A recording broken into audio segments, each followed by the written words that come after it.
Salam sejahtera Malaysia, denyut nadi suara rakyat bergema di channel ini. Jangan lupa tekan butang subscribe, like dan share. Malaysia kita punya, cintai Malaysiaku, kita jaga kita.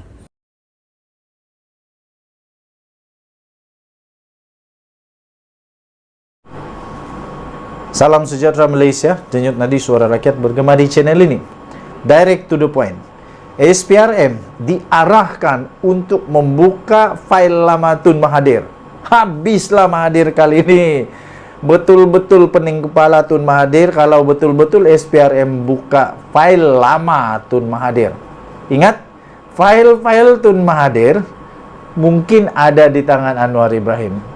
Menteri Keuangan sekarang Anwar Ibrahim.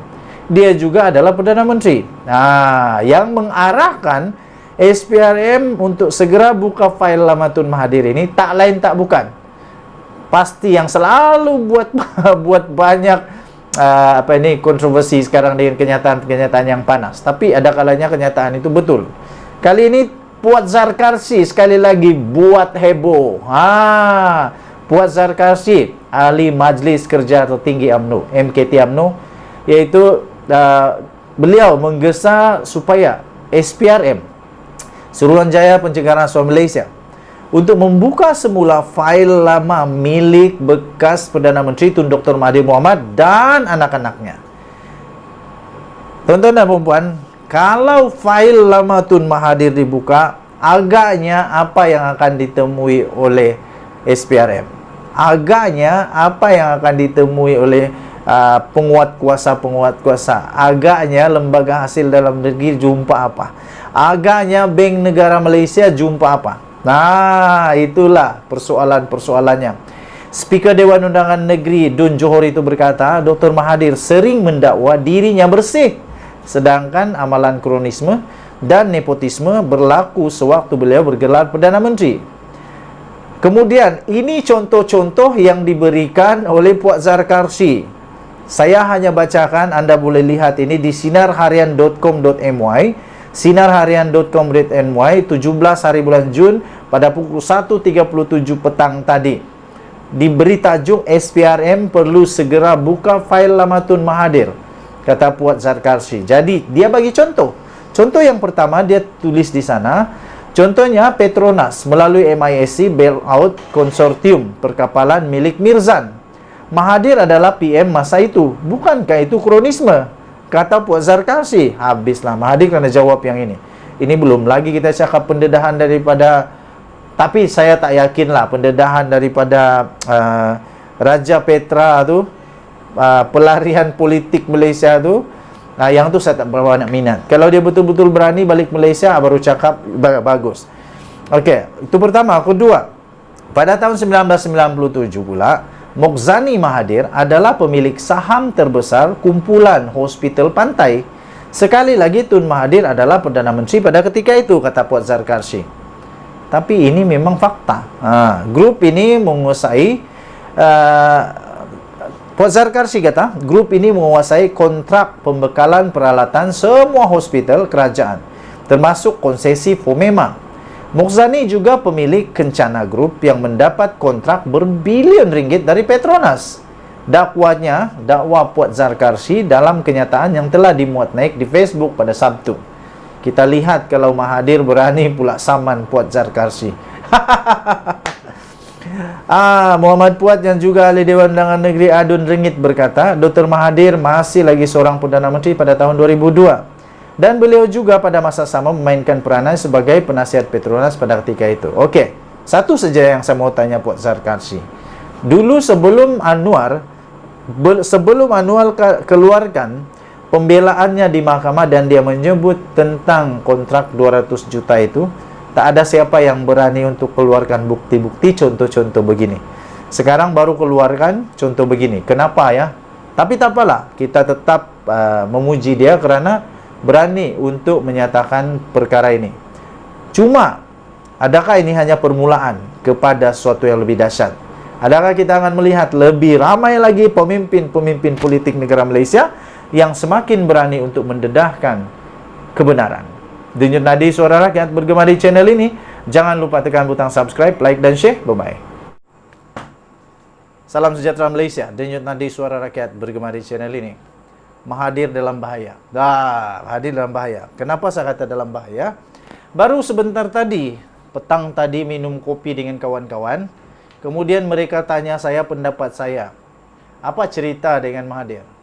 Saya kata, apa maksud kamu? Mereka kata, kerana sudah ada bukti.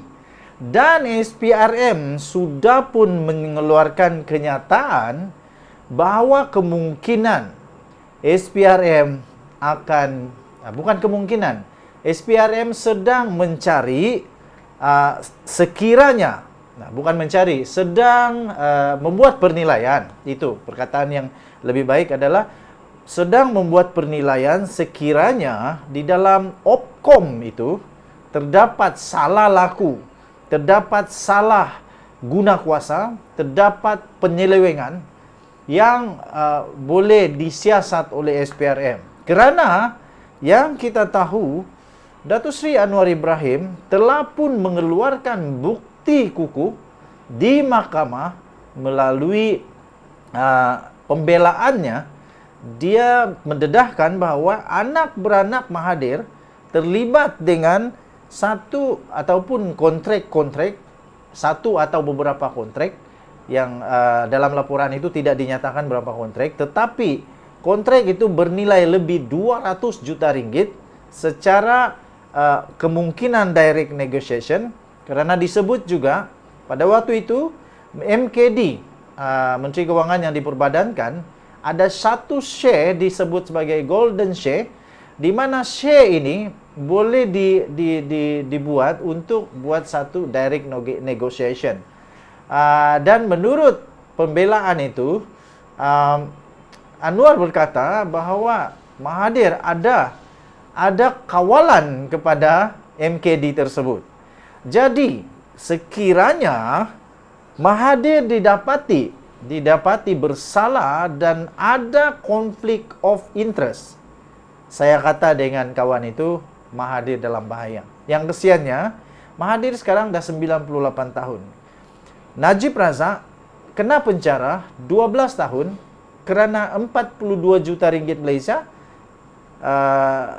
salah guna kuasa, penyelewengan, rasuah dan sebagainya. Tapi Mahathir pun mungkin ada ciri-ciri itu, sekiranya dijumpai, ditemui oleh SPRM dan dibuat pendakwaan. Kalau 200 juta, entah berapa lama Mahathir boleh kena penjara. Masalahnya sekarang Mahathir dah 98 tahun. Kalau dia kena penjara, mungkin sampai 100 tahun lebih, ataupun tak habis lagi dia punya hukuman penjara, dah boleh bersiap sedia untuk ke alam seterusnya. Okey. Tuan-tuan dan puan yang dihormati sekalian, itu jadi jawapan saya kepada soalan kawan saya bergantung kepada penemuan daripada SPRM sama ada terdapatnya unsur-unsur jenayah di dalam proses pemberian kontrak tersebut. Adakah ada konflik of interest atau adakah terdapatnya unsur-unsur rasuah, penyelewengan, salah guna kuasa dan sebagainya.